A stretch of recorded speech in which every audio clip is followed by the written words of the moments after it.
I started cheerleading actually only 3 years ago, so I haven't been in it for that long. I started my freshman year of college with hockey cheer, and then I moved on from hockey cheer to just like the normal cheer team, the competitive and sideline cheer team. And what got me into that was I did track in high school, but I didn't do any running. I did pole vaulting. And so I was kind of like comfortable, you know, like flying into the air and like doing exhilarating things like that. And I've always had an interest in cheer.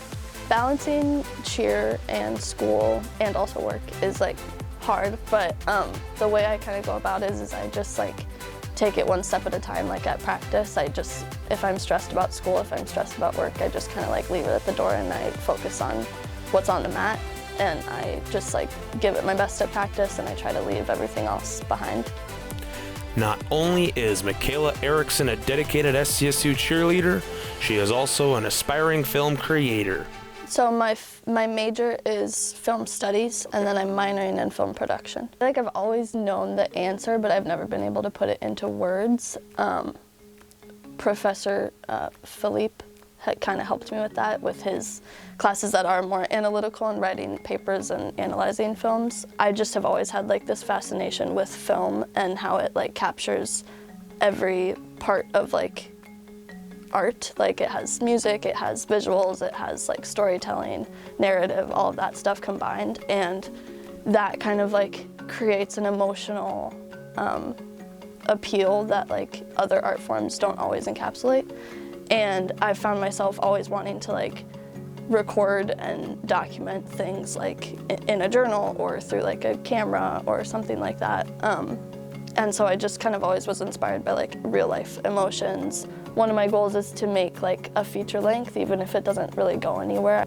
I also want to create a short film about my dad, because he kind of has a little legacy of his life that I have always wanted to like encapsulate into film.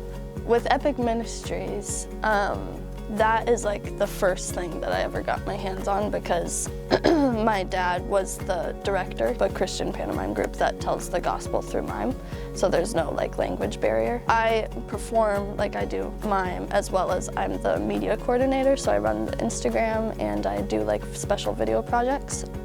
Hidden Falls is another project I worked on over one summer a few years ago. It was all volunteer work, but there were just so many people that cared about the project that it really like exceeded everyone's expectations. I was just a PA, a production assistant, but I learned a lot of things. I made a lot of connections. Really listen to your gut with like what you think you're passionate about, because that's like gonna take you to the right places. And even if it doesn't, like you kind of figure out what you like and what you don't like, and sooner or later you'll be on like the right track to pursuing what you're going to be really good at.